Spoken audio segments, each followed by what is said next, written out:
Nothing kills a story faster than a hero being put into a hopeless situation and left there.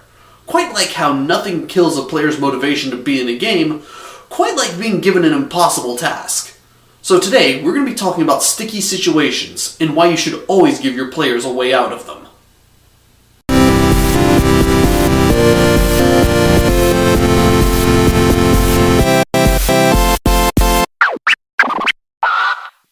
A surrounded army must be given a way out. Sun Tzu said that. It's in The Art of War, towards the end of Chapter 7, about armed struggle and maneuvering armies. This quote in particular is important to GMing, especially when you consider that the GM has a lot of roles, some of which might conflict with one another. As a GM, you're telling a story for and alongside the players, for everybody's mutual enjoyment. The role of the GM is significant to the plot of the game. Their role is to set up conflict, and without conflict, there generally can be no plot. I'm not going to discuss creating the right challenge for a group of players. That depends on too many variables, such as what game you're running, the skill of all your players, and what they like. Instead, I'm going to tell you about presenting the challenges you create to your players, and how you should do it. The key to challenges is to avoid making them impossible to overcome. This doesn't mean always let the players win. It instead means don't present a challenge to the players that can't be dealt with in some way. It's a callback to the Sun Tzu quote I made earlier.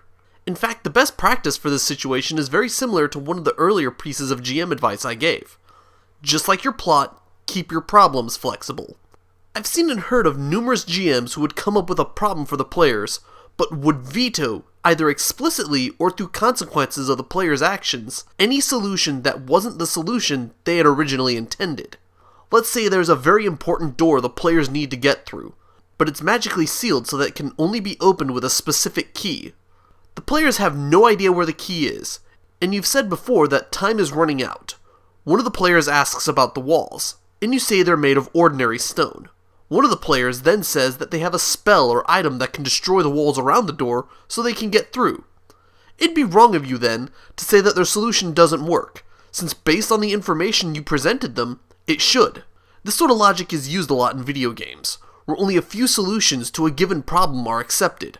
Like the only way to open a door is with a key, even though the door is made of wood and you have a lumberjack axe on hand. Or the door hinges are visible and you have tools that could dismantle the hinges. A more direct interpretation of the Sun Tzu quote, though, is this. Don't make fights inescapable, especially if the players might be outclassed in a given fight. However, if because of the plot you have in mind, the player characters must be outclassed and unable to escape, you might want to forgo making that plot point a surprise. After setting up the scene, just halt the action for a moment and level with your players that you want the result of the battle to end a certain way. It might break the immersion a little bit if you do that, but if you communicate what you want to have happen with the players, you'll be more likely to get the results you want. So to reiterate, always give your players a way out of a sticky situation. And in fact, be open to solutions you haven't quite thought of. And finally, if you're going to give your players a situation they can't win, let them know beforehand. They'll probably be more cooperative that way.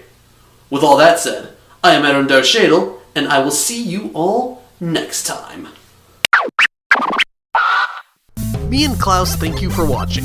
If you liked this video, be sure to subscribe, and you'll be in the know when we release more. And if you're already subscribed, we thank you once again.